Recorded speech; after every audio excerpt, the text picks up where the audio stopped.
Welcome to my channel Quick Recipes by Rajmani. If you like my recipe, please like, share and subscribe. Hi my lovely viewers. ఈరోజు నేను చేయబోయే item అల్లం ఆవ పులిహార అండి. ఈ వింటర్లో చాలా బాగుంటుంది ఇది. జింజర్ బాగా గ్రేట్ చేసి వేస్తాను, నేను ప్రాసెస్ చూపిస్తాను. ముందుగా మనం 2 glasses ఆఫ్ రైస్ చూసారే, దీంతో 4 glasses వాటర్ వేసుకోవాలి. నేను 2 glasses రైస్ తీసుకున్నాను.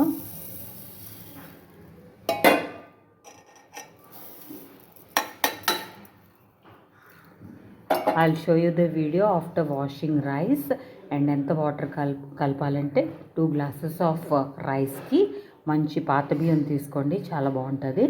2 glasses ఆఫ్ రైస్కి మనం బాగా కడుక్కుని 4 glasses ఆఫ్ వాటర్ వేసుకోవాలన్నమాట.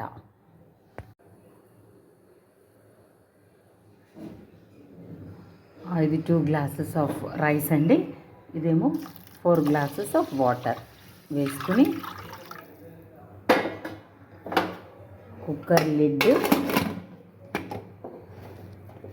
కుక్కర్ మూత పెట్టేసి స్టవ్ వెలిగించుకొని మనకి 2 whistles వస్తే సరిపోతుందండి. అన్నం పొడి పొడిగా ఉండాలి, అప్పుడు పులిహార కూడా విడివిడిగా వస్తుంది. సో అన్నం ఉడికాక మీకు పులిహార ఎలా కలుపుకోవాలో ఆ ప్రాసెస్ అంతా నేను మీకు చూపిస్తాను. దానికి కావాల్సిన పదార్థాలు కూడా మీకు చూపిస్తాను. ఓకేనా వ్యూయర్స్? ఇప్పుడు అల్లం ఆవు పొడి కలిపిన పులిహార ఎలా కలుపుకోవడానికి మనకు కావాల్సిన ఇంగ్రీడియంట్స్ వేరుశనగ గుళ్ళు, శనగపప్పు అండ్ కొంచెం మినపప్పు పక్కన పెట్టుకోవాలి. గ్రేటెడ్ అల్లం అండి, పచ్చిమిరపకాయలు, ఎండుమిరపకాయలు, కరివేపాకు అండ్ ఆవగుండ, సన్నావాలు ఉంటాయి కదండి, అవి గ్రైండ్ చేసుకొని పెట్టుకోవాలి.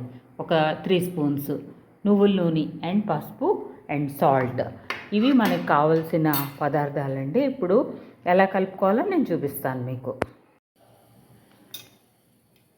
అన్నం చూసారా, ఇలా విడివిడిగా 1:2 రేషియోలో రైస్ వండుకోవాలి, పొడి పొడిగా ఉండాలండి.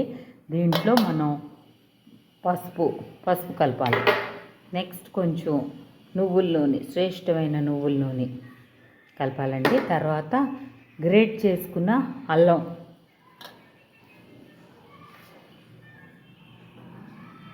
ఆవుపిండి,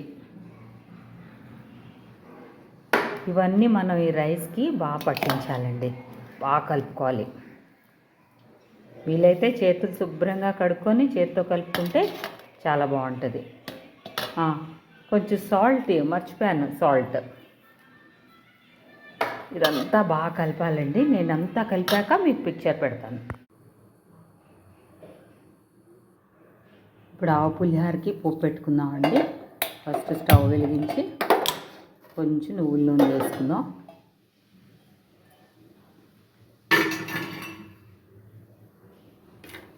దాంట్లో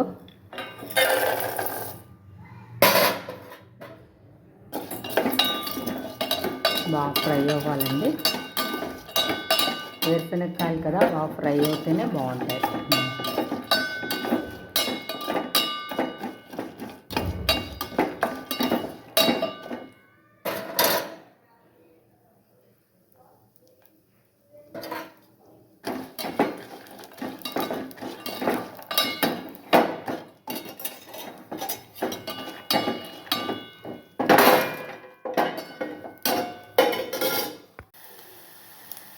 చూసారా, ఫ్రై అయింది. ఈ మూమెంట్లో మనం పచ్చిమిరపకాయలు, ఎండుమిరపకాయలు, కొంచెం కరివేపాకు, కొంచెం మెంతిపొడి వేసుకున్నామండి స్మెల్ కోసం, అంతే.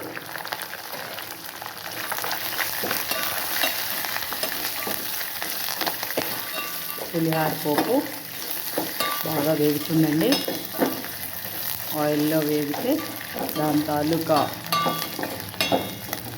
పచ్చిమిరపకాయలు, ఎండుమిరపకాయలు, కరివేపాకు పప్పులతో కలిపి ఈ ఆయిల్ పులిహారలో మనం కలిపి పెట్టుకున్న పులిహారలో కలుపుకుంటే చాలా ఎక్సలెంట్గా ఉంటుంది. దీన్ని అల్లం ఆవ పులిహార అంటారండి.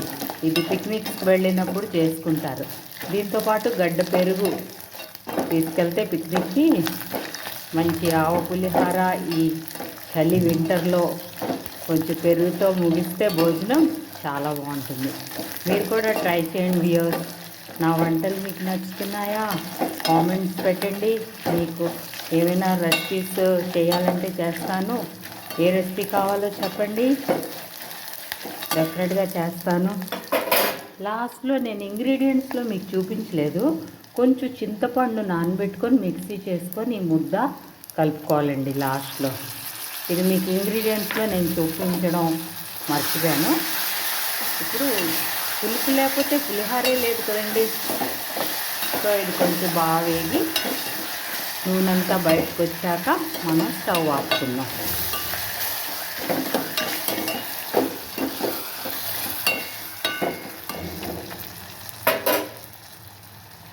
ఆయిల్లో వేగుతుందండి. ఆ చింతపండు పచ్చివాసన అంతా పోయాక అప్పుడు మనం ఆపుకుందాం స్టవ్.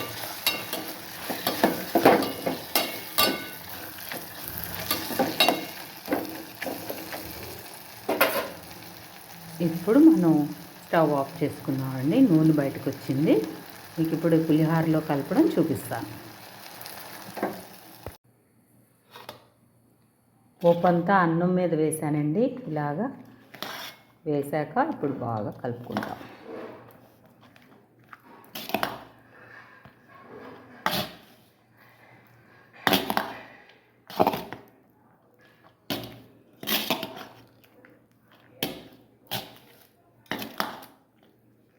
ఇది మస్ట్ ట్రై రెసిపీ అండి.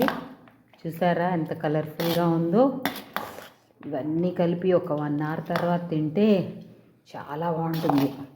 మీరు ట్రై చేయండి. డెఫినెట్గా ఈ రెసిపీని అందరూ లైక్ చేస్తారు. ఓకేనా వ్యూయర్స్? Bye viewers. మన పులిహార రెడీ అయిపోయింది. ఈరోజు లంచ్లో పులిహార సర్వ్ చేసేస్తాను. Okay bye viewers.